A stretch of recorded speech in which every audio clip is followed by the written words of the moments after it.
I think about the Israelites. When they complained about the heat, God didn't like that. He made it hotter. All right, so Shalom Yasharala, we're back. We're going to pick up where we left off in First Esdras now, chapter 5 and verse 1. So First Esdras 5 and 1 is going to be where we pick up now. So First Esdras chapter 5 and verse 1, and it reads, "After this were the principal men of the families chosen according to their tribes to go up with their wives and sons and daughters, with their men servants and maid servants, and their cattle." Right? So now it's coming a time when Zerubbabel and those that were in Babylon, now Persian captivity, Persian and Medo captivity, the first wave of exiles are going to go out of Babylon and out of Persia and the Medes to go back to Jerusalem, back to Israel, to rebuild what was destroyed before. And now they're heading back.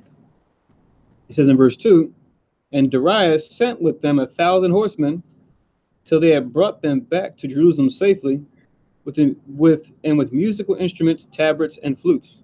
So of course it's going to be a grand occasion, right? Being able to go back to the homeland, right? Back to where you came from. And so they gave them a nice little envoy, right?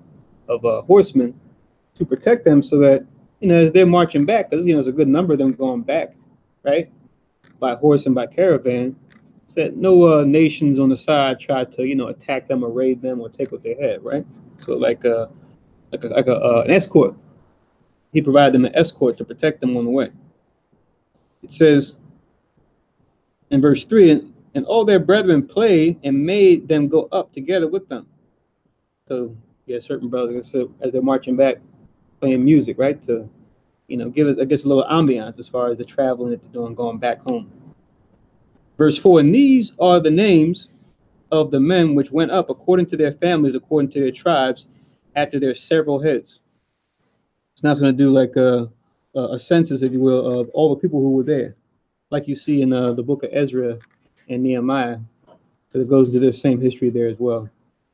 It says in First Esdras 5 and 5, "The priests, the sons of Phinehas, the son of Aaron," right? So we're now going to the priestly line. Remember Phinehas back in Numbers, right? It tells you that a priesthood was established to him because of his righteousness as it pertained to being a stickler for the law, statutes, and commandments when one of the Israelites, I think, had taken a foreign wife and were dealing with idols or something to that nature. It says that in his zeal, he threw a javelin through him. he killed the man and his foreign wife. And it says because of his zeal, an everlasting priesthood was established through Phinehas, who was Aaron's grandson. Because Aaron had Eleazar, and Eleazar had this Phinehas. But just as far as that history goes, with 5 and 5, do you know who Phinehas is, the son of Aaron? We can just go back to that story. This is the book of Numbers. Numbers 25.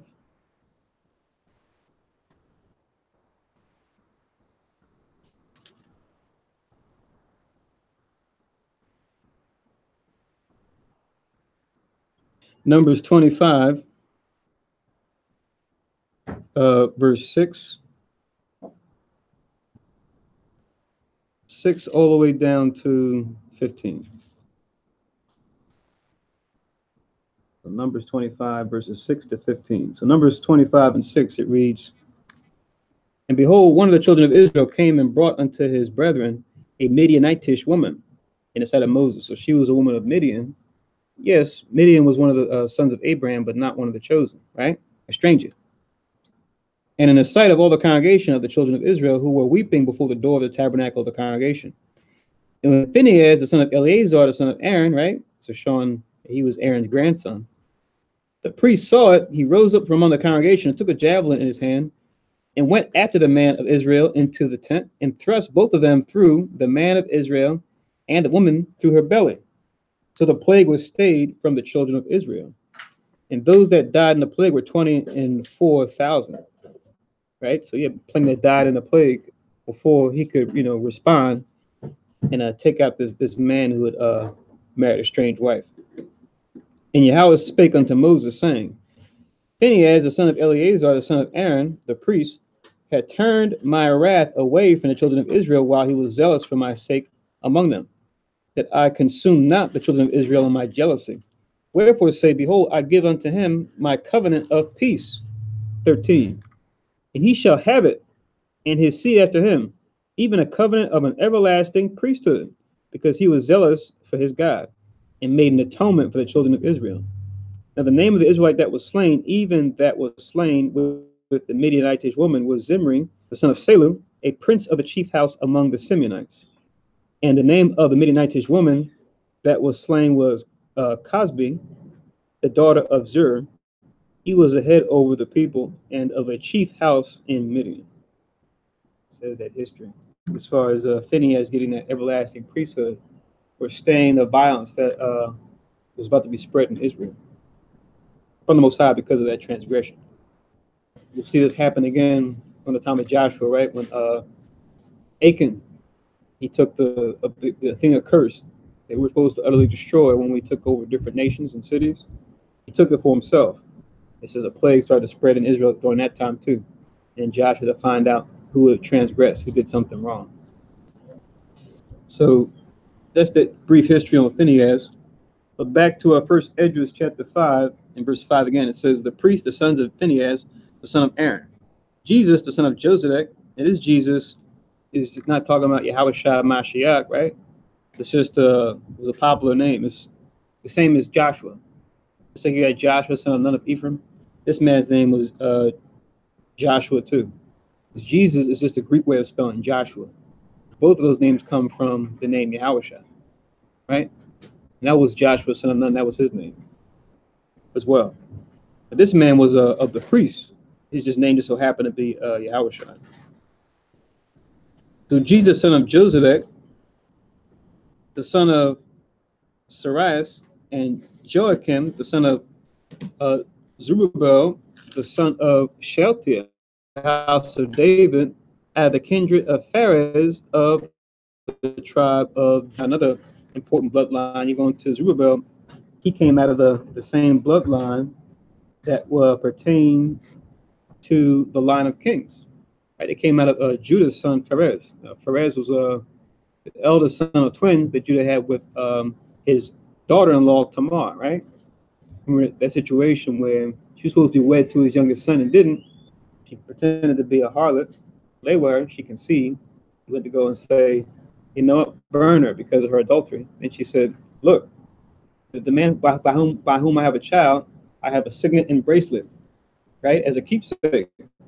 He said, you know what, she's been more righteous than I, right? Don't put her to death. Because he realized he was supposed to give her his third son, but didn't. So she conceived a child, and that firstborn that came out, his name was Phares, which in the Hebrew means a breach. I think it was the first child that came out. The other child, I guess, worked his way past that child that came out first. And then the other child came out afterwards, I think, which was Zerah, his brother. But just the history that deals with that information, we can go back to Genesis 38. These names are important. We go into our forefathers and certain key figures within our family line. We look at the different tribes.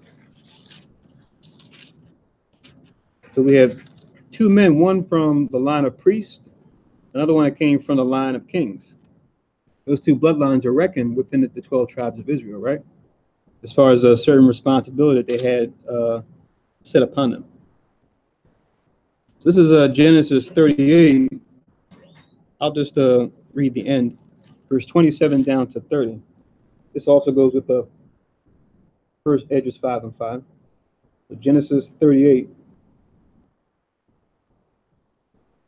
27 to 30.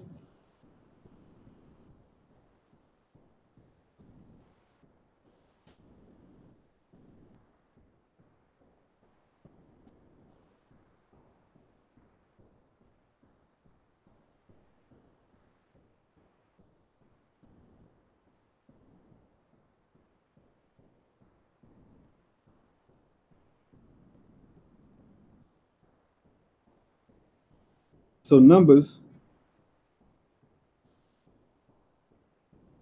25, 6 to 15.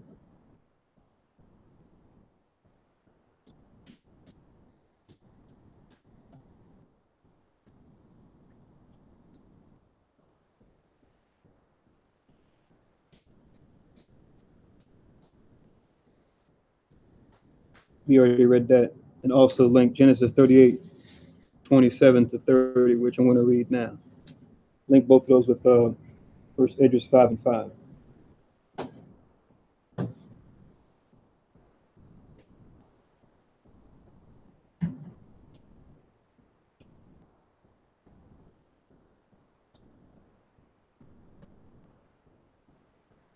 Genesis 38, 27, it says, and it came to pass in the time of her travail, referring to Tamar's daughter-in-law, that behold, twins were in her womb, and it came to pass when she travailed, or when she was in her labor pangs, that the one put out his hand, and the midwife took and bound upon his hand a scarlet thread, saying, this came out first. So the first child's coming out, his hand begins to come out, and she tied a small thread to his hand to show he's the one that's coming out first, right? And it came to pass, as he drew back his hand, that behold, his brother came out. And she said, how hast thou broken forth? This breach be upon thee. His name was called Phares, right, which in the Hebrew means breach. So you had one child getting ready to come out. She tied a thread to his arm. But then that child was pushed back by the other child. The other child said, oh, no, me first.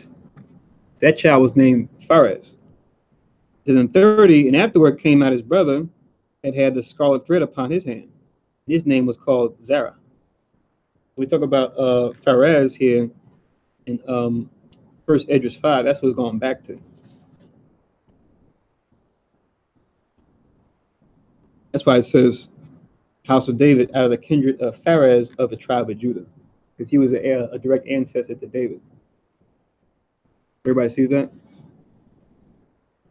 Let's continue on now in verse 6. So First Esdras 5 and 6 now. Yeah, there's a certain history behind certain names. You go into it. Like when we read Chronicles, right? You think of Chronicles, you think about, oh God, here we go. So and so begat so and so. So and so begat so and so. They begat that. They begat that, right? No, you look at those names and look at what's going on during those times. There's a lot you can draw from, depending on what you're trying to, understand. You can go through the names just regular and just say, okay, boom, boom, boom, boom. But when you examine certain figures in those lines, it's important. Reading on in First Esdras 5 and 6, it says, who spake wise sentences before Darius, the king of Persia, in the second year of his reign, in the month Nisan, which is the first month, or Nisan. That was the name they gave that month.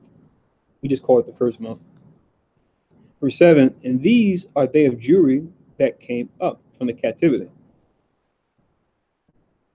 where they dwelt as strangers, whom Nebuchadnezzar, it's just another spelling of Nebuchadnezzar, right? It's just spelled differently here when it's translated from a different language.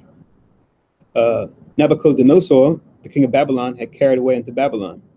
And they returned unto Jerusalem and to the other parts of Jewry, every man to his own city, who came with Zerubbabel, with Jesus, right?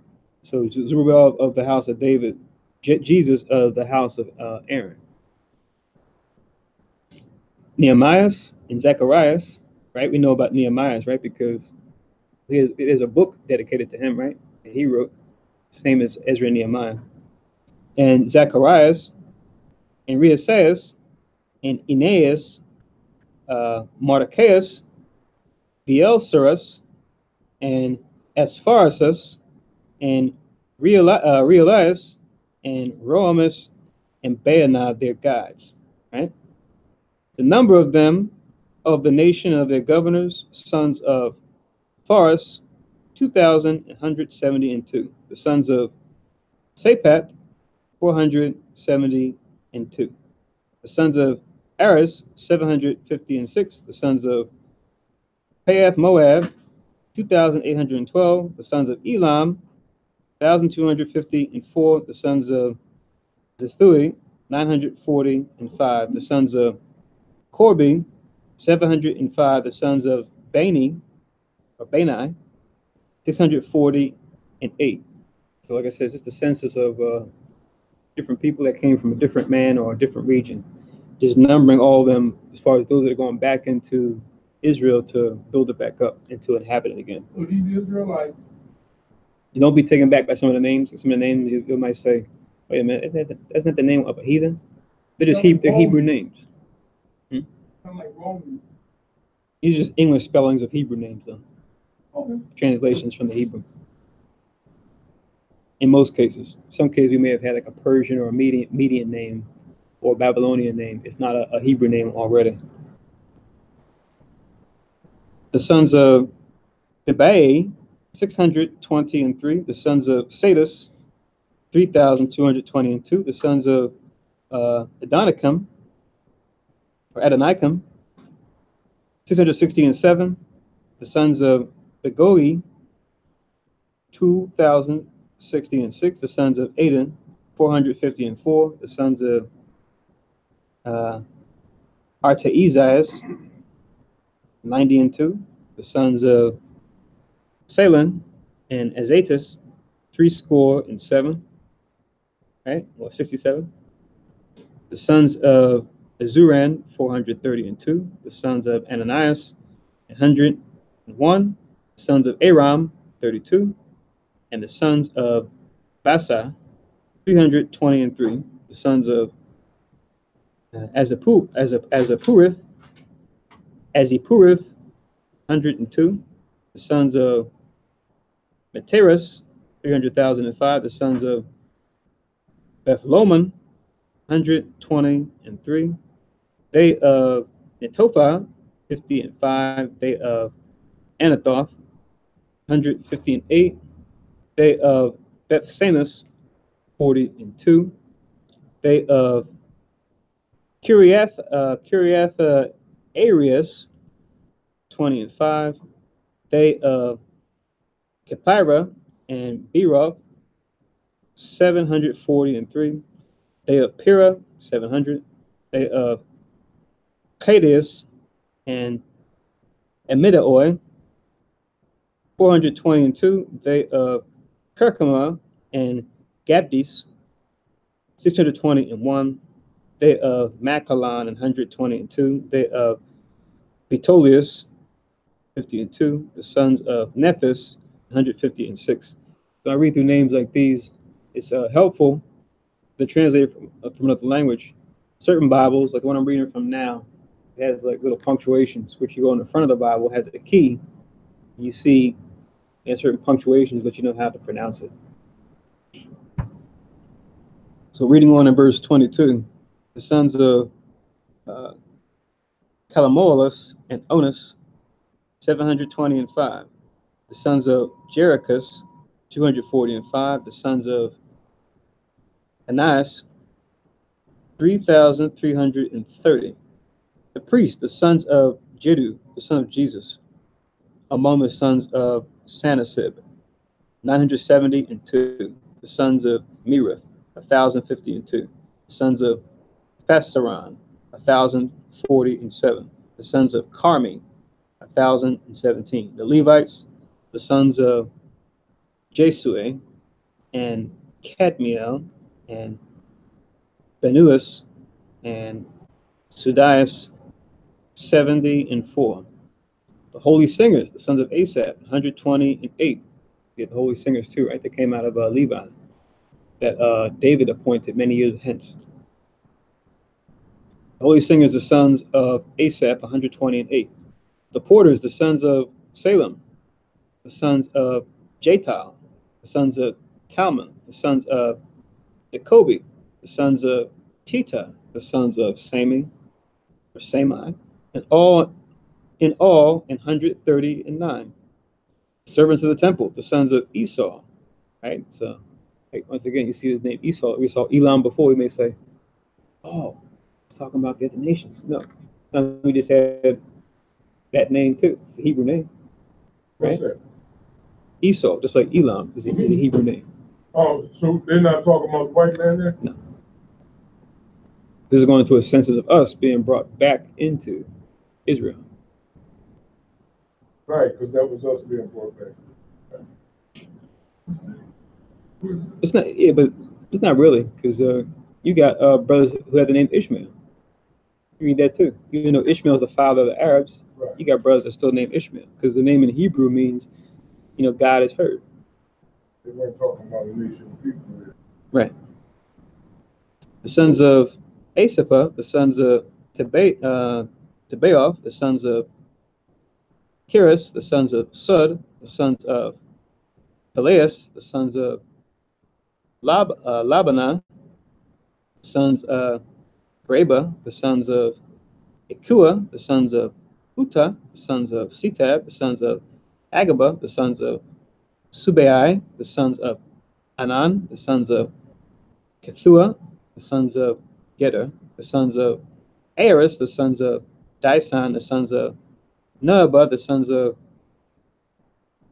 Casaba, the sons of Gazara, the sons of Isaiah, the sons of Phinehas, the sons of Azarah, the sons of Bastai, the sons of Asanah, the sons of Mahani, the sons of Naphtali, the sons of Akub, the sons of Akapha, the sons of Aser, the sons of Pharakim, the sons of Basiloth, the sons of Maada, the sons of Kotha, the sons of Karia, the sons of Carcas, the sons of Asir, the sons of Thomoi, the sons of Nasith, the sons of Athipa, the sons of the servants of Solomon, the sons of Ezapion, the sons of Farira, the sons of Jeeli, the sons of Lozan, the sons of Isdal, the sons of Saphith, the sons of Hagiah, the sons of Hakareth, the sons of Sabai, the sons of Serothi, the sons of Messias, the sons of Gar, the sons of Adidas, the sons of Suba, the sons of Thera, the sons of Herodas, the sons of Sabat, the sons of Alam. All the ministers of the temple and the sons of the servants of Solomon were 372. Of course, any brothers here now who were them before, God's my witness, forgive me if I pronounced it wrong. You know, I know I'm not pronouncing it according to the original language, so have mercy. I don't intend to get it wrong. I'm trying the best I can. 36. These came up from, now remember this verse, right? This came up from Melech and Telersas, Kar-Athalar, leading them, and Alar. 37. Neither could they show their families nor their stock how they were of Israel. Right? So we read this verse in Ezra and Nehemiah, right? A verse we use to show how they determine nationality. We should cut the so-called Jews, right? Because you hear them teaching that, oh, your Jewish heritage is focused on the mother side. Whereas, you know, the tribe is really based on the father side. You read the Torah, which they claim that they have, but they don't read the Torah. They follow the Talmud more than the Torah and the Kabbalah when you go into their upper echelon, which is just mysticism, which is spiritual wickedness. But now, to link with 5 and 37, we use these verses to show how you tell nationality, right? Go to Ezra in the 66 books. It comes at the Chronicles. Ezra.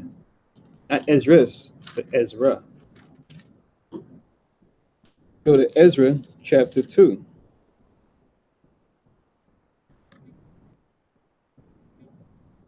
Pretty much this chapter as a whole, the events are parallel as far as the census that they're numbering, as far as the people coming out of Babylon. This whole chapter mirrors a lot of what we read in First Esdras 5.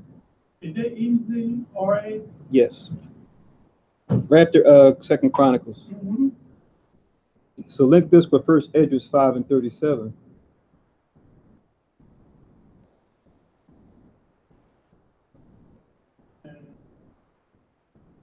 Ezra chapter 2 and verse 59.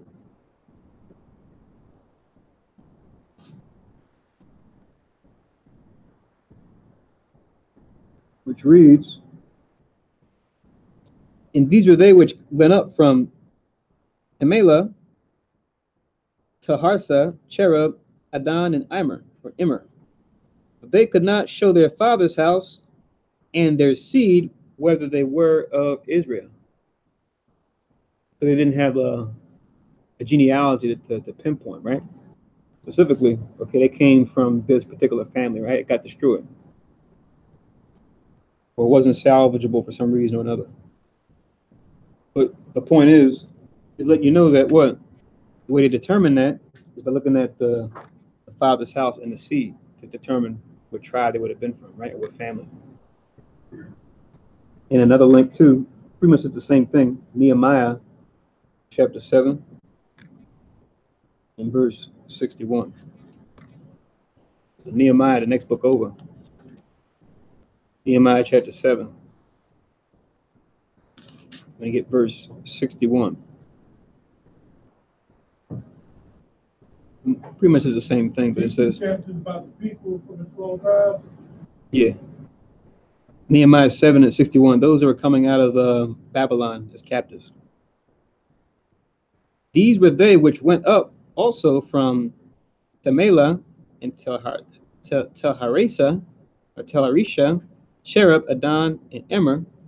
But they could not show their father's house nor their seed whether they were of Israel. You'll see pedigree sometimes too, that word. But just letting us know specifically how they determined it. Which we could ask some questions, the so-called Jews, and go, well, what's going on with you guys in using the mother as a determinant? Where do you read that in the Torah or in the Tanakh, which they claim to believe in? Let me ask you this. The people over there who bombing their head against the wall, what book they reading out of?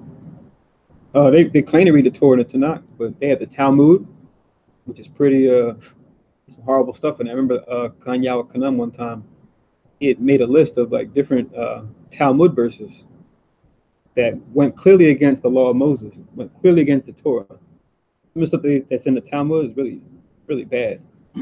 What was they at when Moses coming out of Egypt with all us? Those people right there bombing their head against the wall. We actually went to war with them. Understanding shows that out of all the families of Esau, that Amalek would be the so-called Jew. We almost killed them off. When you read in Exodus, remember when Joshua fought that battle against the Amalekites, and Moses held up the staff? Yeah. His arms got weak, and so anytime he left his arms down, Joshua start losing. He put his arms back up, Joshua start winning again. What is that? That's in Exodus, I think, 17th chapter. I think that's the chapter. But that was us fighting against Amalek, a family of Esau.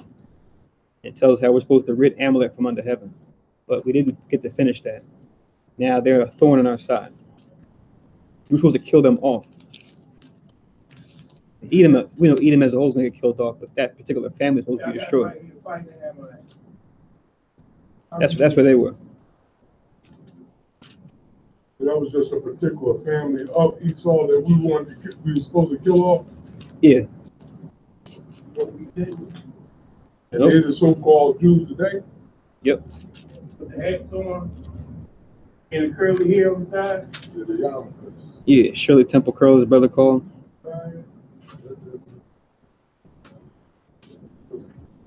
Jehovah Nissi. Right, so Exodus 17 chapter goes into that history, the whole chapter. Exodus 17? Mm-hmm. It's short, it's 16 verses.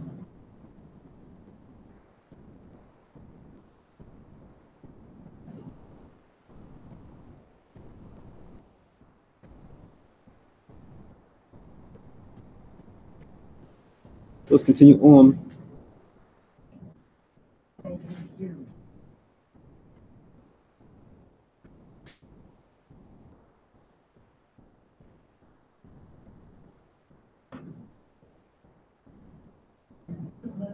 Verse 38.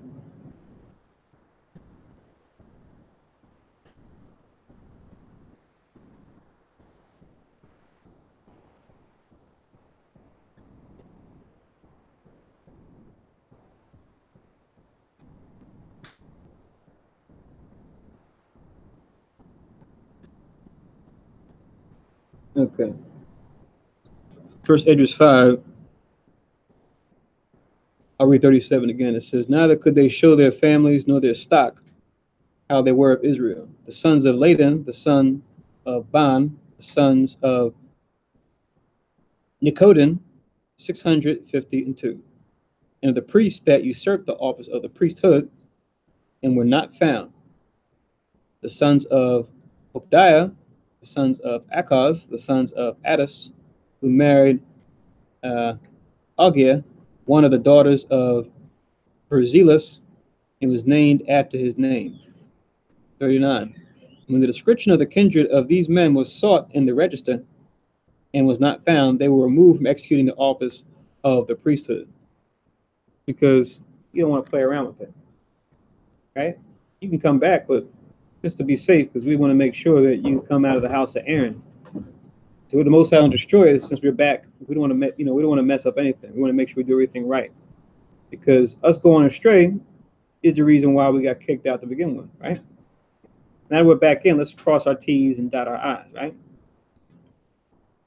Verse 40, for unto them said Nehemiah and Athaliah that they should not be partakers of the holy things, till there arose up an high priest clothed with doctrine and truth. So let that high priest, whenever he may come, let him sort that out. That's why we read in the scriptures, for we know in part and prophesy in part. For the things we prophesy in part and know in part, we shouldn't make strong declarations on any of that. We just say, we can't speak on that. So if the Lord gives us a vision or a sign or reveals something to us, we'll just leave it as is. We can't really say much on that thing, whatever it is. And that's wisdom, right? Wisdom knows when to say you don't know.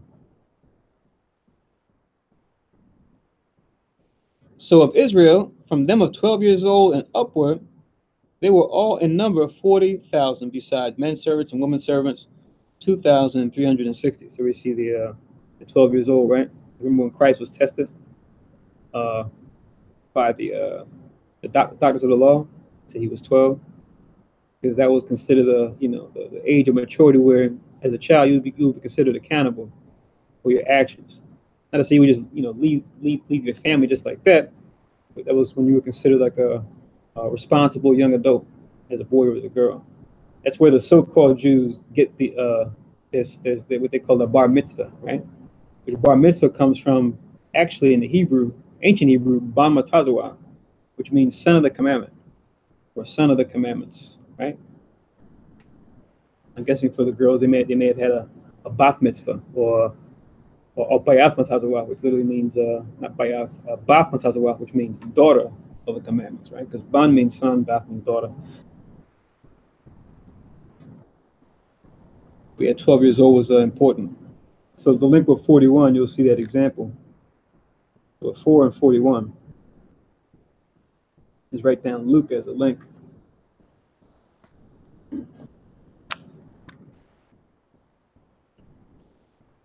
Luke chapter 2.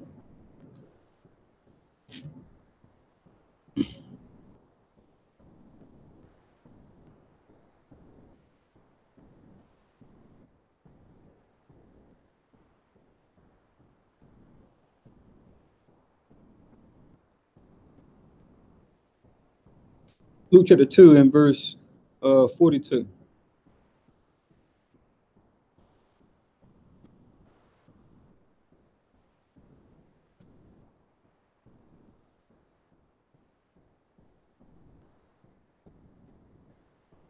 So when he was went before the doctor of the law, it tells it he was 12 years old. It says, and when he was 12 years old, they went up to Jerusalem after the custom of the feast. They went up for Passover, but he was 12 years old. This year they kept Passover. As you read down, it goes into how they were questioning. It says how they were astonished by his questions, by his answers, right? When you read down. That's why it says in 43, when they had fulfilled the days, as they returned, the child Jesus, or Yahushua, tarried behind in Jerusalem, and Joseph and his mother knew it not. But they supposed him to have been in the company on a day's journey, and they sought him among their kinsfolk and acquaintance. And when they found him not, they turned back again to Jerusalem seeking him. Right? So they thought he was with the group. They traveled a day's journey, realized, wait a minute, Where's Yahushua? Where's our oldest? Why isn't he here? Oh, we left him in Jerusalem. We got to go back, right? It happens. And it came to pass that after 3 days, they found him in the temple, sitting in the midst of the doctors, both hearing them and asking them questions. He was still there, conversing with these brothers. Like a little back here talk. But now look. Man, bring your behind on. I'll be looking for you. Right, but check out them though. They said, and all that heard him were astonished at his understanding and answers. So these elder men were amazed, like, wow, this kid is like a prodigy. How does he know all this? How does he know all these things about the law? Right? And then when they saw him, they were amazed, and his mother said to him, Son, why hast thou dealt thus with us? I can't read. Why hast thou thus dealt with us? Behold, thy father and I have sought thee, sorrowing. He said unto them, How is it that ye sought me? Wish ye not that I must be about my father's business? For ordinary child, you may say, oh, this kid's being sarcastic, right? Like he said, like we might say carnally, oh, someone he needs a rap in the mouth. Right. But now what he was saying was high level, right? Because he knew why he was there, why he was still there, right? And what he was called to do. That's why it says in verse 50, and they understood not the saying which he spake unto them. He went down with them and came to Nazareth and was subject unto them. But his mother kept all these sayings in her heart. So he came along, not going to just diss his parents like that. But his mom heard it and just considered it like, kind of like when Joseph had that dream about the 11 stars and the sun and moon making obeisance to him. And his brothers were like, you mean going to rule over us? You're the youngest. And then Jacob, even he was amused by it, like, that's an interesting dream. But it says that Jacob kind of kept it to heart, like, I wonder what that means. Because Jacob's no stranger to visions and dreams. He was visited by the Lord too. So he might have thought, maybe the Lord is showing him something. But at the time when he had the dream, it wasn't exactly clear what this means until certain things would have to happen, right? To fulfill that dream, and then they look back and they go, oh, that's what that dream was about. Because remember, that dream really didn't become fulfilled until Joseph was an older man. And remember, the famine was everywhere.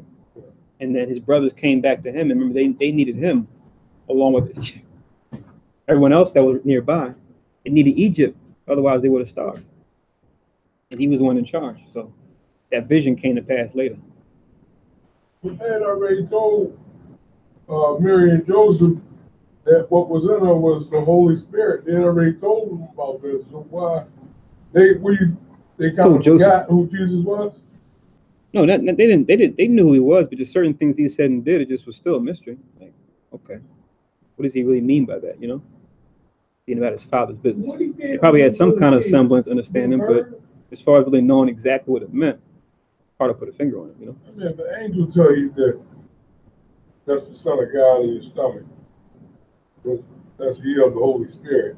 Then an angel. You know what I'm saying? Right. But we're talking about this thing that he said about being about his father's business. It takes a spirit to be able to understand what that even means. We're reading it now and we're like, oh, okay, we know what it means. We got the whole story. But they're living through it. So it's like they can't really pinpoint per se, okay, what's going to happen later or now or all the things that their son's going to do. You know what I mean? I understand that part, but it shouldn't have been like a mystery to him when he said something like that, being that they spoke before he was born. When he was in the stomach, they said he talked to an angel. You see what I'm saying? She knew it was an angel that she talked to. Right. Both of them were visited at different times. Joseph was, and also her. Right. But remember, there's other people there too. When it says they, it's not just specifically talking about them. It's talking about everybody there. Okay. They heard him make that statement. May I say this right here?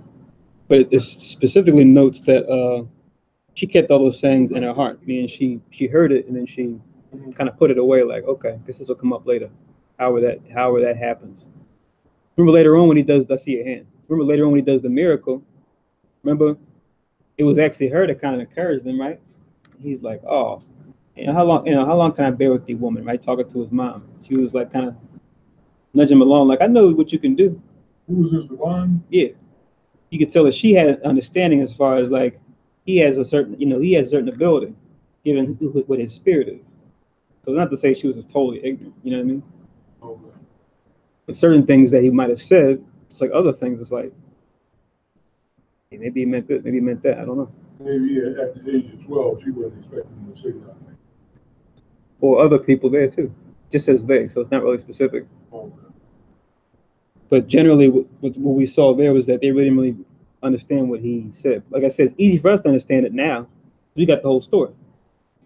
Like I said, but if you're in the story, it's not gonna really necessarily click like that for you until certain things happen. And you go, oh, right? But we got the full picture. So I'm gonna add this verse to my conversation. Uh-huh. That's the brother. How it is that he sought me, but ye not that I must be about my father's business. So I'm gonna add that line in my conversation, right? That's right, man. Yeah. To be about my conversation. What's up, brother? Right. So I'll read this one more verse, and we'll go back to first Esdras. So it says, I'll read 51. It says, he went down with them and came to Nazareth and was subject unto them. But his mother kept all these sayings in her heart. And Jesus, or Yahushua, increased in wisdom and stature and in favor with power or God and man. So you can stop there in 52, but for your notes, just link Luke 2 and 42. Okay. As far as him being 12, and just that comparison with them numbering the children from 12 and up. 42 to 52. That's the whole story, but you really just need verse 42. All right. I'll link that with first Esdras 4 and 11. All right. Let's go back. 5 and 11. All right. No, not 5 and 11. I'm sorry, I'm messing up. 5 and 41. There we go. 42, brother. No, 41. Yeah, 5 and 41. There we go. I wrote it on a line in my notes, so it's like looks like 11. Gotta change it. But yeah, Luke 2, 42. Link with first Esdras 5 and 41.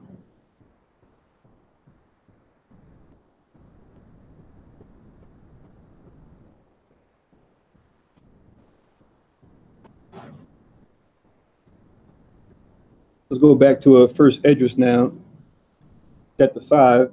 Let's continue on in verse 42.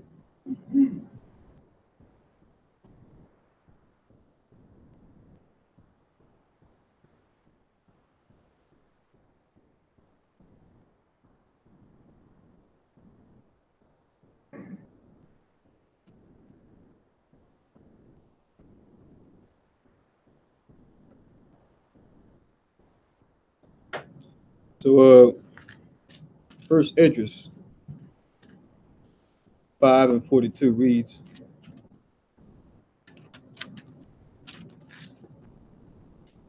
there, everybody has it in the Apocrypha?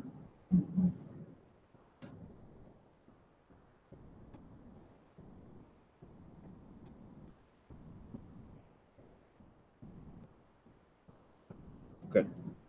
It reads, their men servants and handmaids were 7,340 and 7. The singing men and singing women, 240 and 5. Verse 43, 430 and 5 camels, 7,030 and 6 horses, 240 and 5 mules, 5,520 and 5 beasts used to the yoke. Right? So even going into not only the people that came back out of Babylon, out of the captivity, but also referring to their possession. Like we went into the levels of power or levels of control last night. Mm-hmm. We went into, you got your currency, then you also have your precious metals and resources, Right. living and non-living. So they're bringing their resources back too, obviously, to help rebuild the city. Verse 44, and certain of the chief of their families, when they came to the temple of power or God, that is in Jerusalem, vowed to set up the house again in his own place according to their ability, right? Because the Babylonians had already destroyed it at this point, right? Now it's a matter of them coming back into the land due to the Most High's mercy in rebuilding what was once destroyed, right? And to give unto the holy treasury of the works 1,000 pounds of gold, 5,000 of silver, and 100 priestly vestments, And so dwelt the priests and the Levites and the people in Jerusalem and in the country, the singers also and the porters, and all Israel in their villages. But when the 7th month was at hand, and the children of Israel, when the children of Israel were every man in his own place, they came all together with one consent into the open place of the first gate, which is toward the east. Right. So we read this history in the other chapters. You can just link 5 and 47. You can link that with Ezra chapter 3. Ezra in the 66 books, as they call it. Ezra chapter 3, you just write from 1 down to 7. ECRA. Mm-hmm. So it's the same history. Ezra chapter 3, verses 1 to 7. Link that with 1 Esdras 5 and 47. Okay.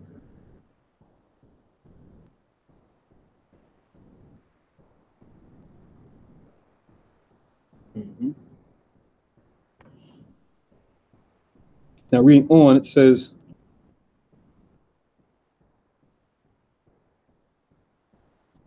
Verse 48. thanks. Then stood up Jesus, the son of Joseph. Remember, this is a representative from the house of Aaron, right? You'll see it in Ezra.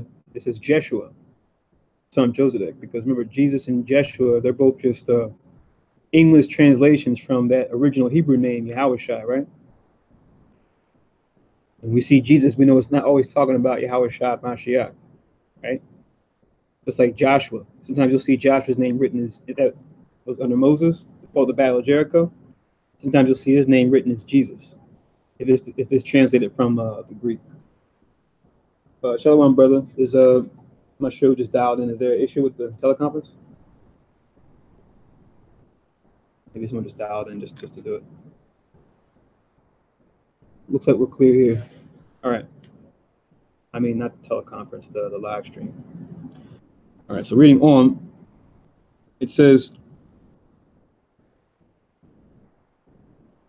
I'll read 48 again from the top. Then stood up Jesus, the son of Joseph, and his brethren, the priest, and Zerubbabel, the son of Shelathiel, and his brethren, and made ready the altar of the God of Israel. Right? So like we said before, two representatives of two chief families in Israel, right? We know all the 12 tribes are chosen. But within the nation of Israel, you have two bloodlines that are reckoned, right? You have the house of Aaron, which is the priests, and the house of David, which are the kings, right?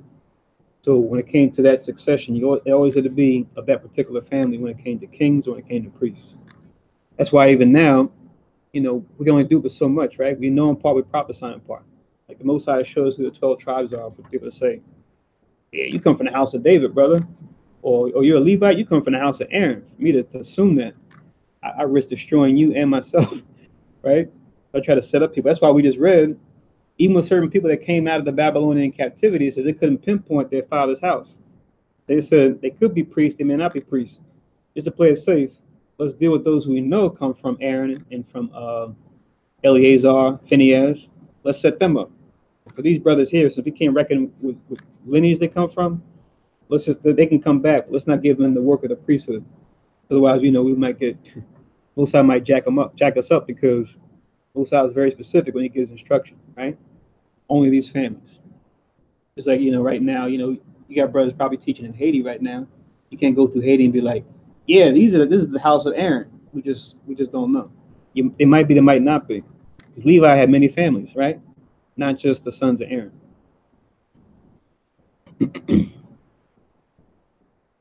So reading on, I read 15, says, and they were gathered unto them out of other nations of the land, and they erected the altar upon his own place. Let me read 49. To offer burnt sacrifices upon it, according as it is expressly commanded in the book of Moses, the man of God. And they were gathered unto them out of the other nations of the land, and they erected the altar upon its own place, because all the nations of the land were at enmity with them and oppressed them. And they offered sacrifices according to the time, and the burnt offerings to the Lord both morning and evening. So they reset up the daily sacrifice, right? Remember, even Darius had certain funding go towards supporting that, because he knew that was part of the agreement made with Cyrus, the king before him, that after that captivity was finished under the Babylonians, we will be allowed to go back into the land of Israel to rebuild it again, what had once been destroyed by the Babylonians aforetime. So to link with 5 and 50, we go to Numbers chapter 28 and chapter 29. Those chapters, we know we can go there to find out all the different offerings that we did for different high holy days, right? Yeah. And we know now Christ is the ultimate sacrifice, so we don't, repeat those sacrifices verbatim right now to this day. But we know we still come together on those at those same times to remember what we did before and study it, because we know we're going to reinstitute it in the future. Certain parts we do, like with the lamb when it comes to Passover. Other parts we know we don't do because Christ was that ultimate sacrifice. That's why we don't do a burnt offering now or a sin offering now, because remember, Christ represents that offering for sin. So Numbers 28.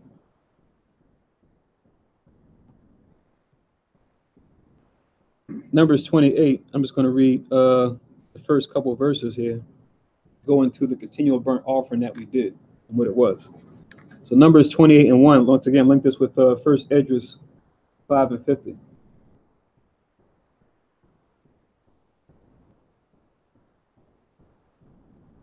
So Numbers 28 and 1 reads, And Yahweh spake unto Moses, saying, Command the children of Israel, and say unto them, My offering and my bread from my sacrifices made by fire, for a sweet savor unto me, shall ye observe to offer unto me in their due season. Verse 3, And thou shalt say unto them, This is the offering made by fire, which ye shall offer unto Yahweh. 2 lambs of the first year without spot, day by day for a continual burnt offering. Verse 4, The one lamb shalt thou offer in the morning, and the other lamb thou shalt offer at even. Verse 5, And a 10th part of an ephah of flour for a meat offering, right? The name is deceiving. It's called meat offering, but it was actually flour mingled with oil. Mingled with the 4th part of an hin of beaten oil.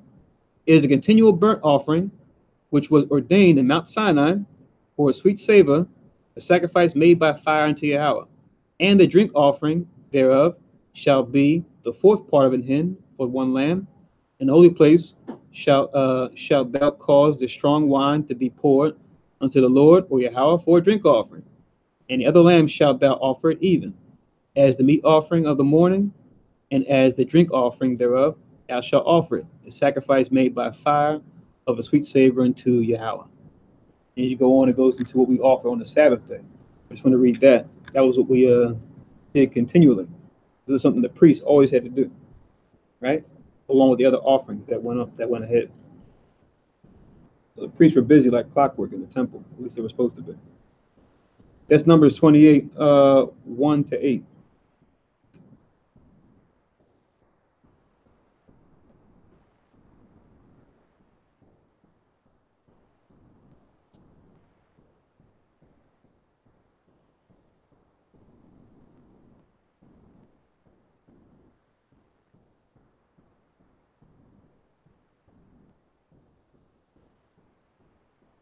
So back to 1 Esdras chapter 5. Let's read on in 51. 1 Esdras 5 and 51, it says, Also they held the Feast of Tabernacles as it is commanded in the law, and offered sacrifices daily, as was meet or as was right. Remember, they're in the 7th month. So we know the Feast of Tabernacles comes in the 7th month of the Hebrew year, right? So they kept it again in their homeland, right? As they did aforetime. So just imagine, what this would be like, keeping it again after being away for so long, right? Even we keep high holy days here in Babylon the Great, while we enjoy them, I know there's a yearning in a lot of brothers and sisters' hearts as far as, man, what would it be like to actually keep it in Jerusalem, Everything's set up the way it's supposed to be, as opposed to just doing it in makeshift temples and makeshift hotels and, whatever place we may procure here in our captivity, So now they're getting the chance to actually do it back in the homeland once again. after being away for so long. 52, and after that, the continual oblations and the sacrifice of the Sabbaths and of the new moons and of all holy feasts. So all the other holy days we keep, they started keeping those again in the land. And all they that had made any vow to power or God began to offer sacrifice unto God from the first day of the 7th month, although the temple of the Lord was not yet built. So they had the means to offer the offerings at this point, even though the temple wasn't set up yet. So, I guess we're kind of like in a somewhat like wilderness mode where, before we actually had the temple, we just had the tabernacle to offer. It may have had something to cover it, I guess, as they were doing the offerings before they could, build everything else up. It says, and they gave unto the masons and carpenters money, meat and drink with cheerfulness. Right? So with the resource that they already brought with them, along with the allowance they were receiving from Darius the king, they, of course, compensated those that took part in the construction of building the temple back up, right? That's what's talking about here when it talks about giving the masons and carpenters money, right? You ain't the Freemasons. Now, this is operative masonry, not speculative, right? Freemasons, yeah. Yeah, this masonry is just referring to stone masonry, which they took that name for stone masonry and used that symbolically to talk about things that they build, but more so when it comes to men, building men up, which that same metaphor is used in scriptures, but from a righteous perspective, right? It's what Paul said in Corinthians. I, as a wise master builder, right, have laid a foundation, but that foundation no one else can lay but Christ, right? So he's kind of saying the same thing that he's using that symbolism the same way that they do. But when it comes to their principles, of course, they're different from, the laws of Moses. And it's funny because you look at like Masonic Bibles, right? King James Bibles, they have like the little, footnotes. They'll still be King James, but they have the little footnotes in there. They'll make cross comparisons between Masonic temple structure and compare it to the tabernacle, compare it to Temple of Solomon. So it's kind of interesting how they do that, how they try to, match certain things, but then other things they change around. But yeah, this is, as they would say, operative masonry, referring to, a person who just works with stone cutting, as opposed to speculative masonry, which is what they're into, the mystery religion of Freemasonry. So they compensated them for the work they were doing to rebuild the temple. Verse 55, unto them of Zidon, also of Tyre, remember those Hamite nations that were next door to Israel, right, along the coast? They gave cars that they should bring cedar trees from Libanus. Remember, Libanus is just another way of spelling Lebanon, right? Referring to that same region. Remember going back to Solomon's temple back in 1 Kings, right? Solomon did trade with the king of Tyre back then, Hiram, right? And they were able to provide us their cedars back then that came out of Lebanon. So, Lebanon is known for their cedar trees, which is a very, strong quality wood. The trees, they say, grow to be like 50 feet tall, right? So they're pretty sturdy trees to use for building. So they're going to use the same kind of wood to rebuild this new temple. So it says, unto them of Zidon, also in Tyre, they gave cars that they should bring cedar trees from Libanus, which should be brought by floats to the haven of Joppa, according as it was commanded them by Cyrus, king of the Persians. So going back to the agreement that he made with us to help them build it back again and use those same resources that were used before to build the temple, right? And you look on the map, Joppa was on the east, the west bank, right? As they call it now, the west bank, or Gaza on the east, on the west. Joppa was a coastal city. So, you put it in floats or like boats. You can put the trees in like these long boats, sail it right up the water, so it's easy to carry, right? So, any country that has that's close to a river, you look at a lot of major cities now, even here in the West, oftentimes they're found at close to some kind of waterway, right? Because that was a place where we did different traffic or commerce, and things could be moved in and out, right? Same thing back then, right? Look at Egypt, they had the Nile, they used, without the Nile being where it was, Egypt wouldn't have been as successful as it was. They utilized the terrain to their advantage when it came to, building their city and doing commerce within it. So To link with 55, let's go back in history to the first temple that was built. Go to 1 Kings chapter 5 real quick.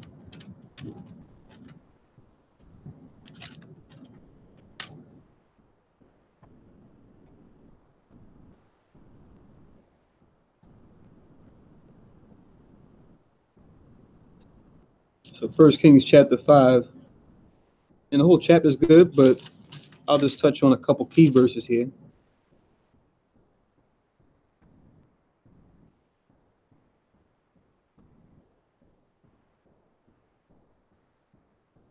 I'll just read, you can just write down from 7 down to 12.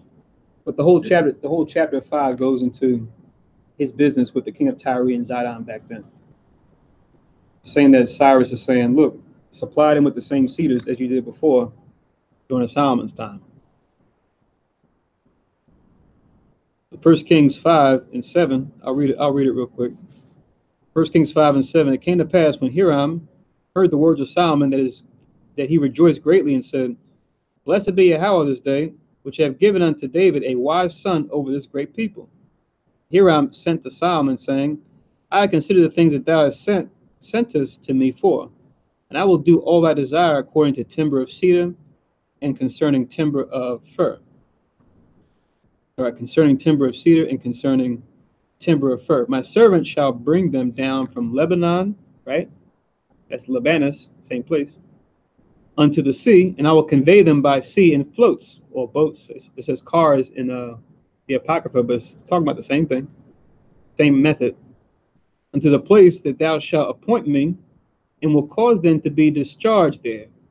And thou shalt receive them, and thou shalt accomplish my desire in giving food for my household. Because when you read this chapter, it goes into him setting up a trade, right? A trade deal with them. He said, look, you supply with these cedars, and I supplied you with meal to feed you and to feed your house, right? A certain amount. And then they set up a levy of workers, work brigades, right? Groups of men that would do the work of cutting the trees and moving them. They said they'll work for 2 months and then be off 1 month. Work 2 months and be off a month. It's rotated. You read the rest of the chapter, goes into that. Let me read on. It says, and thou shalt receive them, and thou shalt accomplish my desire in giving food for my household. So Hiram gave Solomon cedar trees and fir trees according to all his desire. And Solomon gave Hiram 20,000 measures of wheat for food to his household, and 20 measures of pure oil. Thus gave Solomon to Hiram year by year. So this was their trade agreement. And Yahweh gave Solomon wisdom as he promised him. And there was peace between Hiram and Solomon. And they two made a league together, right? So they talk about the League of Nations, right? In the modern era. You've had leagues going back even to ancient times too. Certain arrangements that one nation had with another where you said, okay, you have a certain product or service, I have a certain product or service or export. Let's sit down and let's work out something at the table, right? You provide this for me, I provide this for you, right? And then we keep the business going. So you always had that throughout history. But yes, 1 Kings 5, 7 to 12, as far as the arrangement we had when we built the first temple. But you see Cyrus, he's going back to that arrangement and saying to rekindle that arrangement when it comes to them building this new temple. So once again, you can link this with 1 Esdras 5 and 55, 1 Kings chapter 5, 7, 12.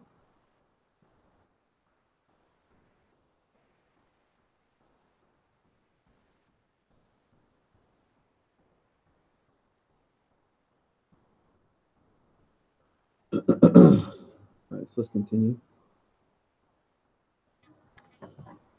56. So first Esdras chapter 5, verse 56. In the second year, in the second month, after his coming to the temple of God at Jerusalem, began Zerubbabel, the son of Shealtiel, or rather Shalatiel, and Jesus, the son of Josedek, and their brethren, and the priests, and the Levites, and all they that were come unto Jerusalem out of the captivity. So now it's going into the springtime now, the following year. And they laid the foundation of the house of power in the first day of the second month, in the second year after they were come to Jewry and Jerusalem.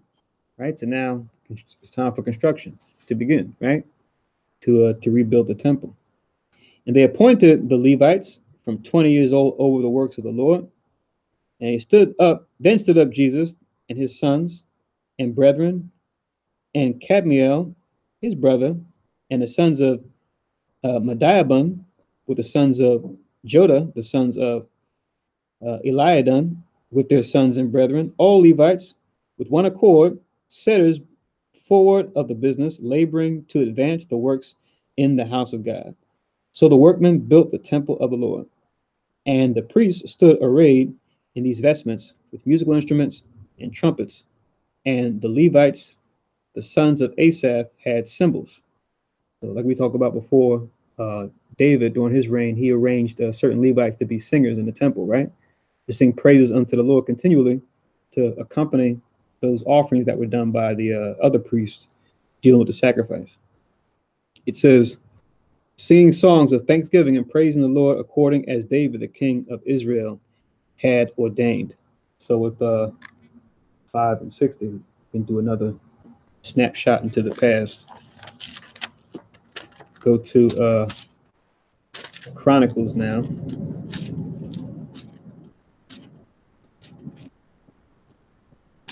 First Chronicles.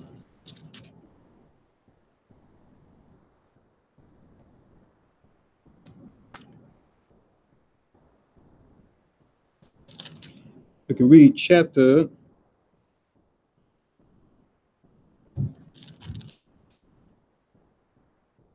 25.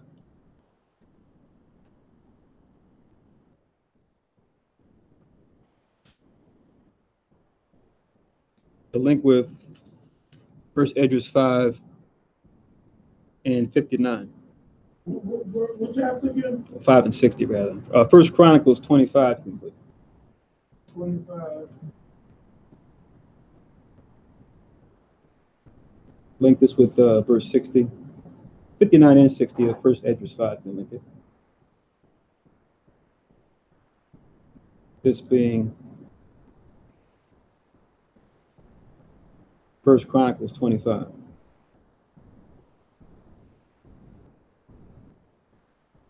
First Chronicles 25, in verse 1, it says, moreover, David and the captain of the host separated to the service of the sons of Asaph and of Heman and of Jeduthun, who should prophesy with harps, with psalteries, and with cymbals. And the number of the workmen according to their service was, and as you go down, it goes into what they were all over, right? What their different responsibilities were.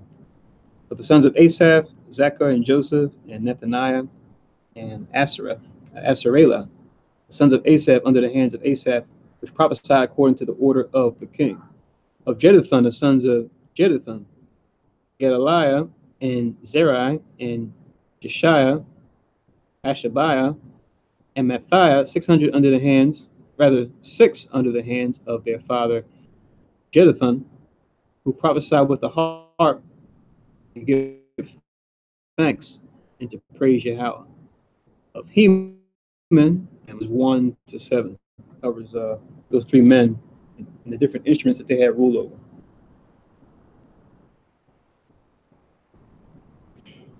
So yeah, First Chronicles 25, 1 to 7. The link with First Esdras 5, 59 to 60. I'm here. I'll just read the rest. It's not that much. Verse 4 of Heman, the sons of Heman, Bukiah, Mattathiah, Uziel, Shebuel, Jeremoth, Hananiah, Hanani, Eliathah, Gedaltai, Romam Tiezer, Josh Bekasha, Malothai, Hothar, and Mahazaoth.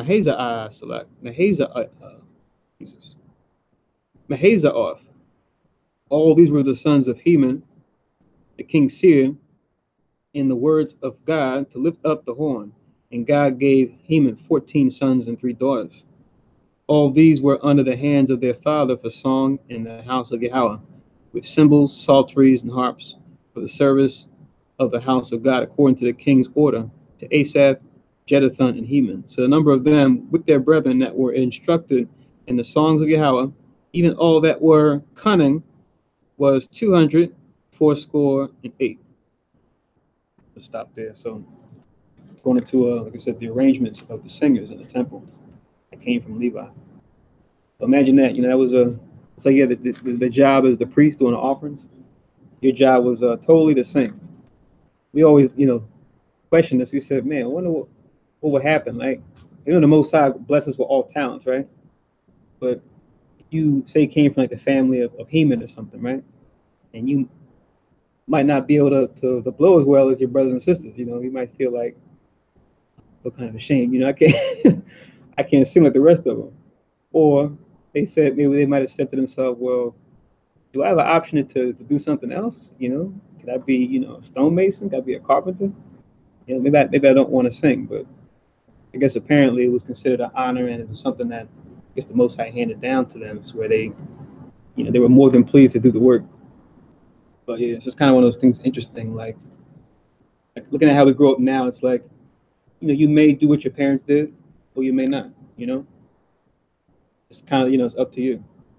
Whereas there it was like, you came out of a certain family. You were responsible for being a certain way or doing a certain thing. So it's interesting. It's like arranged professions, Yeah, let's go back to First Esdras, chapter 5. First Esdras, chapter 5, and let's read on. We're at 61. They sung with a loud voice songs to the praise of the Lord, because his mercy and glory is forever in all Israel, right? The Most High's mercy endure forever, right? Like we see in many scriptures. First Esdras 5:62. And all the people sounded trumpets and shouted with a loud voice, singing songs of thanksgiving unto the Lord, for the rearing up of the house of the Lord. Also the priests and Levites and the chief of their families, the ancients who had seen the former house, came to the building of this with weeping and great crying. But many with trumpets and joy shouted with loud voice, insomuch that the trumpets might not be heard for the weeping of the people. Yet the multitude sounded marvelously, so that it was heard afar off. Right? So imagine that. Wow. The weeping and mourning of the people so much to where it rivaled that of the trumpets. Now, I don't know if any of you guys were performed in band, right? Or part of like either a band or orchestra ensemble. It's like all the sections, right? The brass section, they're like the shiners, right? It's like as far as competing to be heard the loudest, it's usually between the percussion, right? And the brass, right? And you really can't have a band without the brass, but sometimes it's just like, oh man, like if you're stuck playing like a woodwind instrument and trying to make yourself be heard in the band, it's like the brass, when they come in, it's just like everyone just kind of gets to the side like, oh boy, here they come. Right? So just imagine that you're not be able to hear the brass over the people. And the mourning, of course, it's obviously it's a combination of sadness and happiness kind of mixed together, right? Probably happy because we're back in the land finally. Sad because that the fact that we had to be removed from the land, right? So feelings of remorse, like, Lord, please don't, may we not lean away from you ever again, where we have to be taken out again, Right. And then of course appreciation for his mercy that we've been given a chance to go back in the land after we had transgressed as a people, Just the fact that sound was louder than the trumpets is pretty amazing. It's not surprising too when Christ comes back. Read the scriptures. It says that sound of the trump's going to be heard throughout the earth, right? So we already know how loud a trumpet is, a carnal trumpet that we might have made with our hands. Just imagine their trumpets. It's going to be a sound like no other. It's not going to be something that you're going to sleep through or you're going to miss, or you're going to be on your phone, or who knows when Christ comes back. We might have something else. We might have contacts where it's like you got a computer screen on your contact and you're like touching midair, or whatever tech we got in that day. You're not gonna be distracted by your technology in that day. When that trump happens, everyone's gonna be like, whoa, like what the hell is that? Where is that coming from, right? But now a small handful of us in that day who know what time it is, we're gonna know what it is. We're gonna be looking forward to it. Which verse?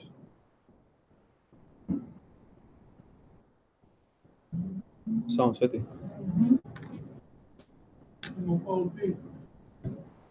Did you get that? Let me read on. Oh, you have the verse? Yeah.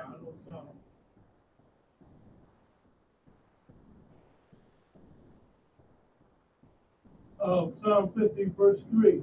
For God shall come and shall not keep silent. Fire shall divide before him, and it shall be very tempted round about him. He shall call to the heavens from above and to the earth, that he may judge his people. Gather my saints together to me, those that have made a covenant with me by sacrifice. So when he comes, he's going to be loud. Oh, okay. About the instrument in the band. Oh, okay, okay. We're going to put that down. And something else too that we read in First Chronicles 25 is important. You can just write it down. Psalms 47 and 7. The link there with First Chronicles 25, where it tells you the Lord is king over all the earth, and it says, "Sing ye praises with understanding." You see what they said? They weren't just singing any old songs, so they were prophesying with harps, prophesying with the horn, right? Right. The songs they were singing had a message, right? A message of righteousness. We see even now as we prophesy in sackcloth in our ignorance, even some of our music today is prophetic, right? From our Negro spirituals to our dance hall, not so much dance hall, but more of our reggae music. Some of the dance hall too is prophetic, right? Especially if that comes out of the West Indies, talking about Babylon's going to fall, Babylon's going to burn up, etc. and so forth, right? From Joshua for the Battle of Jericho to Swing Low Sweet Chariot to, etc. and so forth. So even our songs prophesy about what's to come.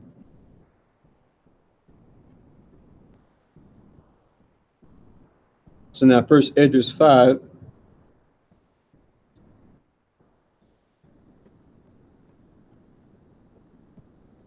And verse 65, insomuch that the trumpets might not be heard for the weeping of the people, yet the multitude sounded marvelously, so that it was heard afar off. Wherefore, when the enemies of the tribe of Judah and Benjamin heard it, they came to know what that noise of trumpet should mean. And they perceived that they that were of the captivity did build the temple unto the Lord God of Israel. So, of course, heathen that are living around about, right? I guess they got used to being there, being in that region where we're at now. Some of them probably inhabiting land that used to be ours, or that were close by. Now they're hearing the trumpet and hearing the noise and the crying, trying to figure out what's going on.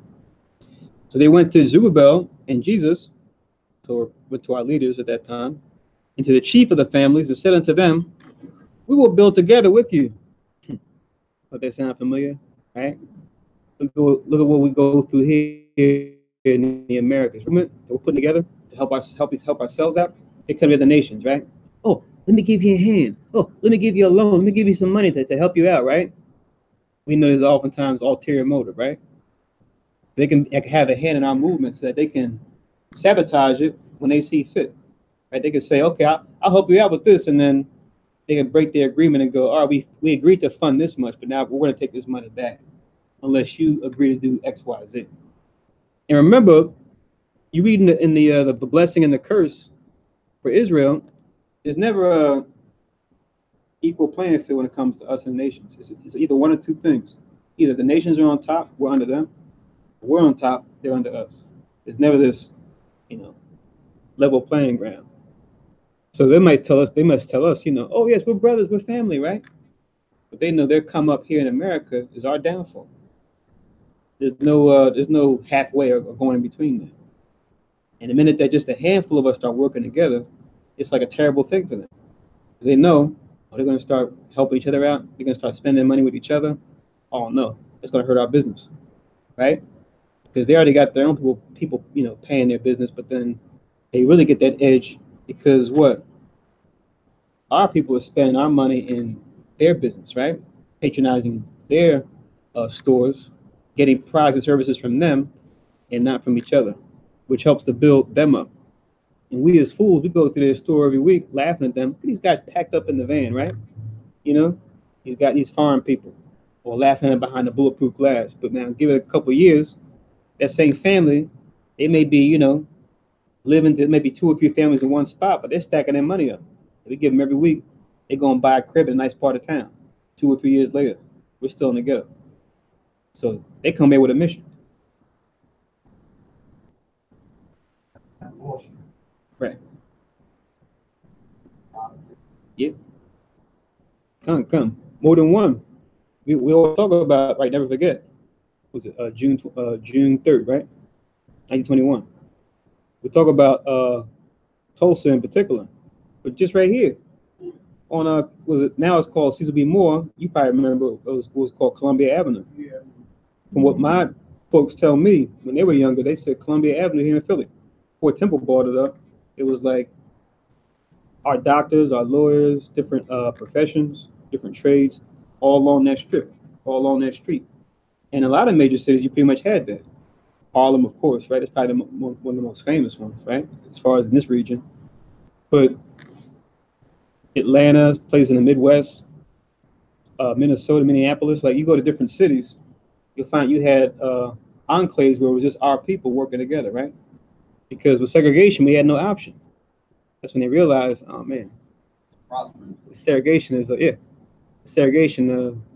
It's not working out the way we thought it would. Let's try to get their best and brightest and get them on our side. I heard I saw a quote out on social media. I thought it was simple, but I thought it was complete at the same time. They said the difference between the South and the North, as far as how Esau deals with blacks, so-called blacks. They said in the South, the attitude was, you know, you can't have more than me, but stay close to me, right? Because after slavery was over, we just did, you know, they just had quote unquote Reconstruction where it was pretty much the same relationship. They still own the land, but then we got to live in our own house, and we just had to, you know, a share of our crop had to go to them, right? It's like rent.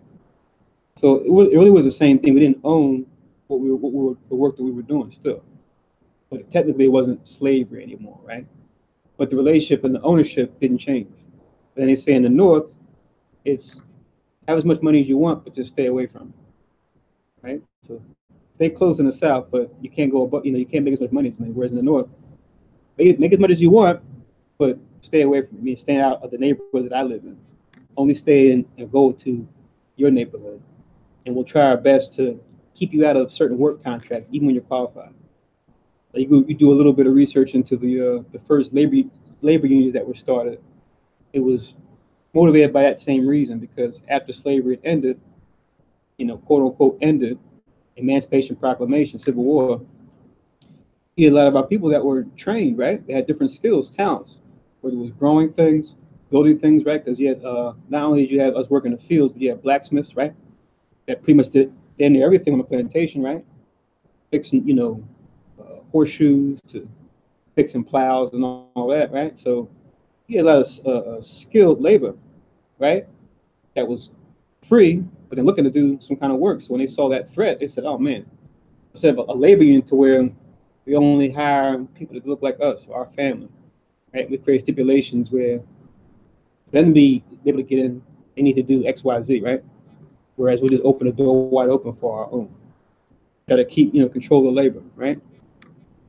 But, you know, nowadays, you know, labor unions don't, you know, reflect that attitude. It's more of a, you know, we're all, you know, blue collar together, etc. But not at first. And you know, the great migrations that took place after the Civil War, and especially after World War I, a lot of folks, they said, moved up to like here to Chicago. You know, a number of folks from the South that were skilled and, you know, looking for work. And, you know, the threat that posed to the so-called whites that were already there. That's where all the shenanigans started happening. Because, you know, who doesn't want to defend their own family or protect what's theirs or what they think is theirs and give something down to their kids? They see a threat. You know, some men, we know, sit down, try to work something out. Others will use sabotage and other underhanded means to gain the advantage, right? That's what we've seen throughout the history here in America. But nonetheless, things written aforetime, written for our learning. Just like they did now, they did back then. Oh, let's give you a hand, right? Let's see if we can help out, right? If you know this help really isn't helping anything. Let's read on and see. 69.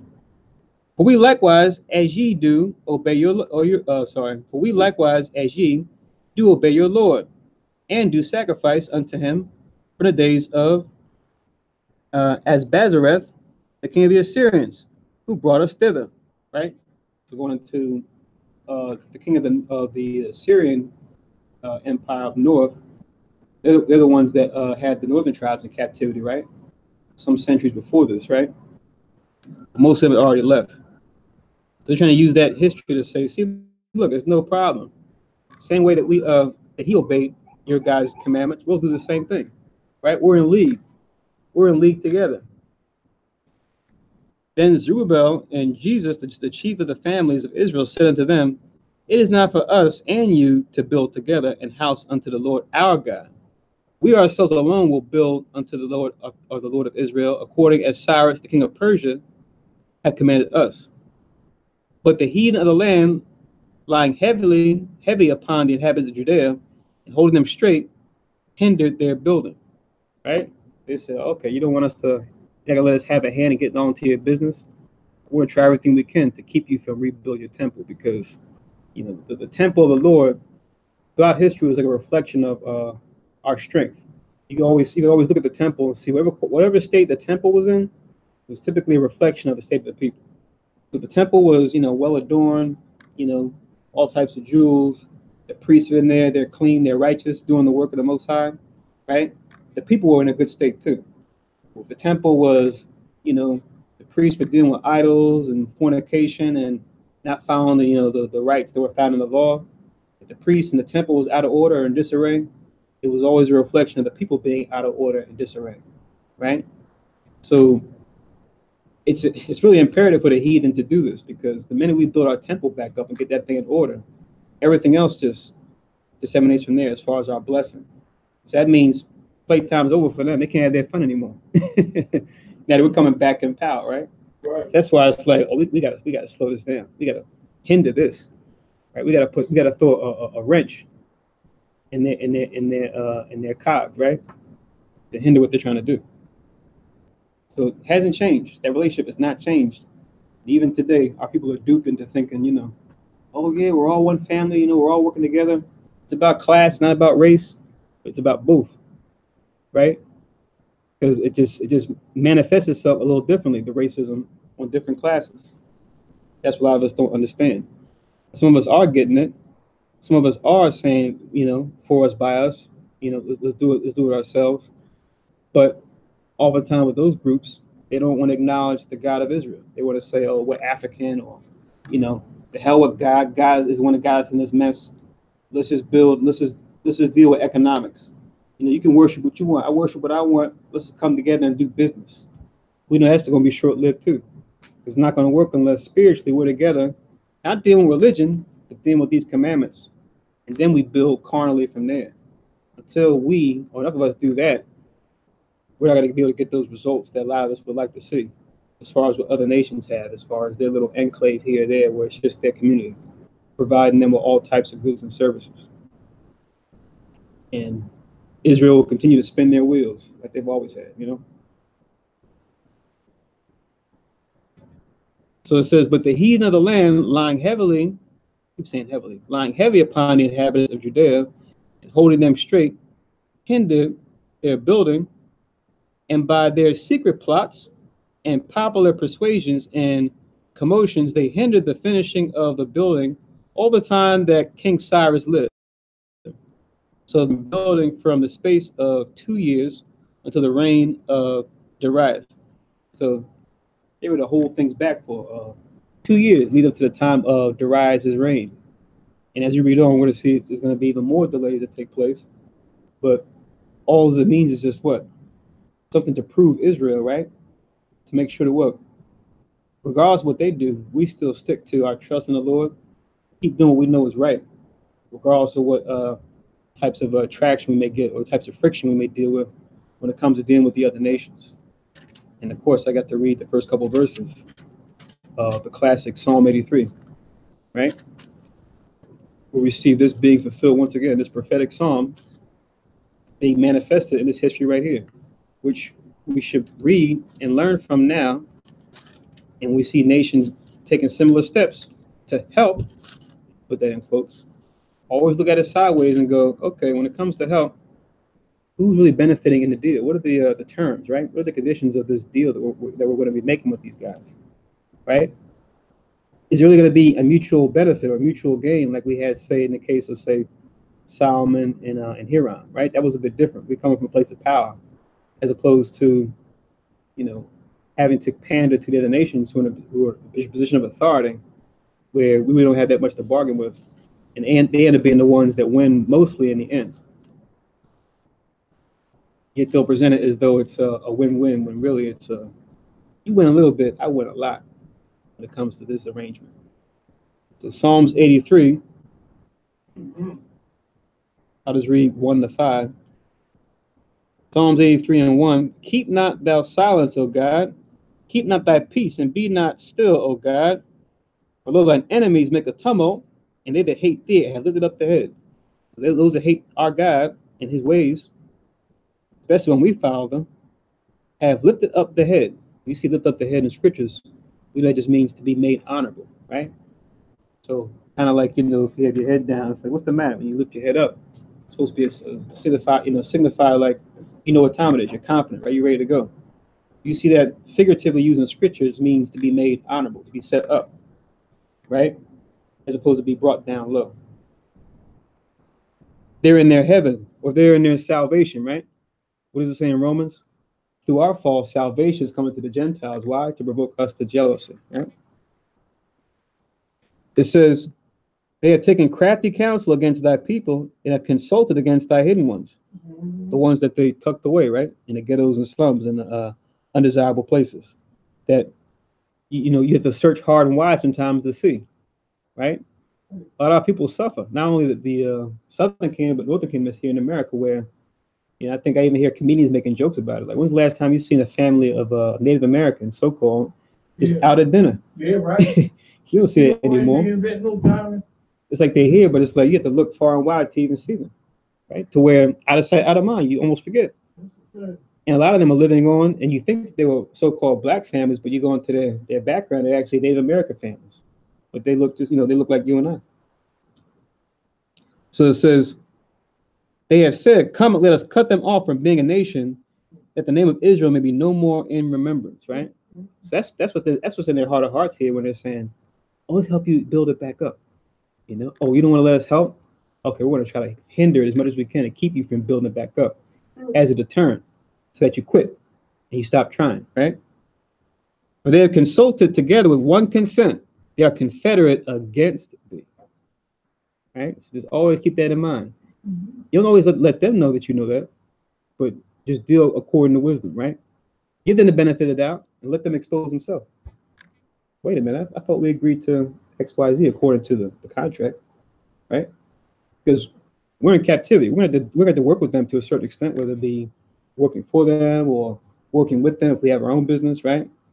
So always look back to the history of our relationship with them to give us that leg up to where we know, okay, we can predict their behavior when it comes to certain junctures and then protect ourselves accordingly and just trust in the Most High as we always should have. And, which will give us that advantage. Because I know brothers here in this congregation, they could tell you all types of stories as far as dealings, as far as workplace, as far as, in business, where, nations have, the nations that they had to work with have been exposed, doing different types of sabotage, whether it be spreading rumors or even dealing with stuff on the left-hand side, is trying to set up curses. And then they were like, oh, like something, I guess, they could see about them, maybe something around them that they were aware of, where they just stopped doing it because they realized, I can't do it to this person because there's something protecting. I can't really break past the barrier that I can with the other Israel is in the world. So they realized the little tactic, whatever they were, didn't work, and they step off. That's the power of the Most High working with us, right? Just when we begin to keep the commandments, right? And we're not even perfect yet. We're still making mistakes, and the Most High still has our back. So let's not take that for granted. See, a very key history here as far as us rebuilding the temple again, because all of our congregations out there, we're doing this in a more so in a spiritual sense. We do it physically. We may have a makeshift place we may build up, or different projects that we work on, different congregations, right, that are out there, wake up to this truth. But we know right now this is more so of building up of ourselves, right, rooting our tree in righteousness, growing on our tree the different fruits of the Spirit, and the different temptations that we overcome as we walk that straight and narrow path of Christ helps grow our fruits. We're growing our faith more, right? We're growing our patience more. We're growing our knowledge and experience more. We're growing our peace. We're growing our contentment, right? Our joy. We're growing our godliness. All those fruits that the so-called Christians talk about, right? They always say, oh, fruit of the Spirit, fruit of the Spirit. But they don't realize those fruits of the Spirit are grown on a tree that represents the laws, statutes, and commandments, right? We're supposed to be gaining those fruits of the Spirit with the foundation of keeping the commandments, not just faith, but then believing in, some false doctrine. Not patience, but dealing with, something that's not according to truth or the lust of the flesh. That's what you have oftentimes with our people. They only have part of the picture. They got the faith down, but when it comes to the works, totally missing, right? So let's partake of that entire tree of life. Otherwise, we will certainly die. We will continue to die to death instead of live the life that we were intended to. So we'll make an end here. It's just about to get juicy in the story. So that's first Esdras 5. That's the end of our service today. We know we rotate. We go from New Testament to the Apocrypha. So we know we're going to go back to the Old Testament. And we're going to read Leviticus next Sabbath, Leviticus 26 and 27, since the last chapter we read was Leviticus 25, last time we did the Old Testament. So for next week, Leviticus 26 and 27. Also be reminded, we mentioned these last couple weeks, the Feast of First Fruits, or Day of Pentecost, is going to be, we're going to be celebrating it this next Sabbath at sundown. So definitely keep an eye out for that. Keep an eye out for communications going out concerning location. If you're not familiar already, we usually have our holy days in the Ramada in Bordentown, New Jersey. So if you need an arrangement for a carpool, definitely let us know. We definitely hit your ride with one of us from here, from the school. We can come get you and then take you up to Bordentown, New Jersey, which not too far away, right? Just across the bridge, not some just some ways. But that's going to be this upcoming Saturday night, the Feast of First Fruits. Like I said, just keep an eye out for communications going by text messages mainly and by email about that, as far as where it's going to be at, what to bring, what to prepare, etc., and so forth. So that's going to be next Sabbath. I think that's it. So yeah, just keep that on your radar for this week coming up. Just like I said, keep an eye out for your phone as far as the text message going out talking about it. Oh, also too, if you haven't already, we received some already in the tithes box, but always, if you're able, of course, continue to pay your tenth, right, or your tithes. Also, for the High Holy Day, for every High Holy Day that we have, say for Passover, it's a $100 donation to put the Sabbath service together, to put the service together for the Feast of First Fruits. You can't do 100 for household. Just do whatever you can spare. We're all in different situations. We all can only do but so much, depending on where we're at. We might be in between jobs or looking for work, what have you, right? So whatever you can spare, if you can't do 100. So that's what it is for the Feast of First Fruits coming up this Sabbath at sundown. Okay, I think that covers everything. If not, like I said, feel free to reach out to myself or one of the other Kahanyam if there's other questions concerning. Just keep an eye out for, like I said, communications going forward for this next weekend coming up. So I'll say a Shar Shabbat, which means Happy Sabbath. Most High's will. We'll talk to everybody in the upcoming class this Tuesday, and definitely get ready for the feast that's approaching, as we are now in the summer, the days of summer, or in the summer season. So Shalom, Shah Shabbat, happy Sabbath. And with that, we'll do the closing prayer.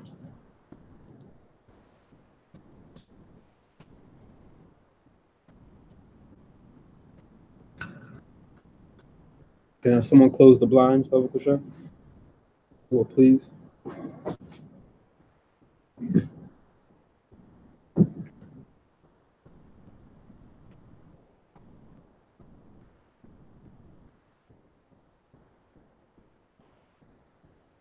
Water.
Barakatha Yahweh by Shemi Hawashai, Asheran, Danal, Pari Agapim, Tuara Aman. La Yahweh by Shemi Hawashai, Af, Yasher Allah. English translation. Blessed are you, Yahweh, in the name of Yahweh Shai, that gives to us the fruit of the vine. Thank you, so be it. To Yahweh, in the name of Yahweh Shai, with Israel.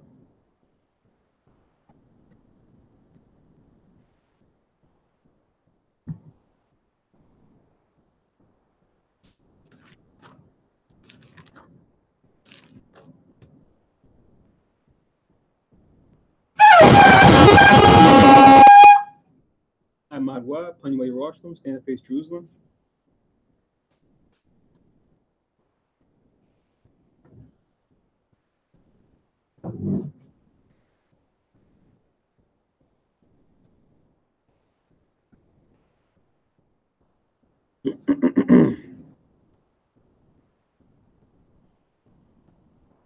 Yahweh Basham Yahushai Babakushai Shemai Lanawa Aifat Yem Yen Aifat Shalak Mike Allah Wala Allahayim Tazwadakim La Shemar Ayo Barak Rapad Magan Wakazayat Banya Yash Allah Washalak Lanawa Rabium Kakamad Rabium Da'ip Rabium Bayanad Rabium Sabalanwa Rabium Amawan Rabium Aqua Rabium Mahabium Rabium Haganad Rachanaya Wasalak Ko Katayamnawa La Akim Wa Akua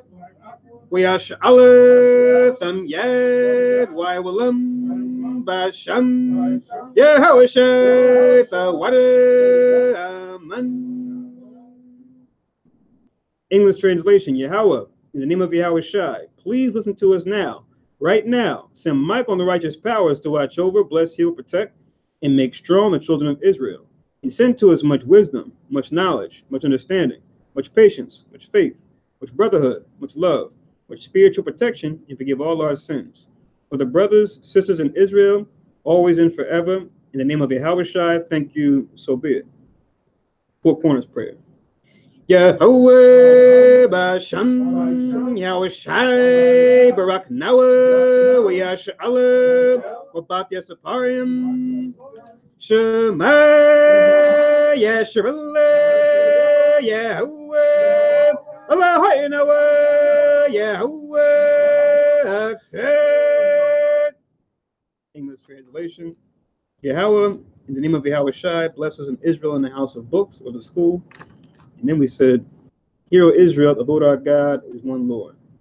Once again, we'll say, Shabbat, happy Sabbath. Have a blessed rest of the Sabbath day. And we'll talk to you this upcoming week. Shalom, Yashrala. Shalom.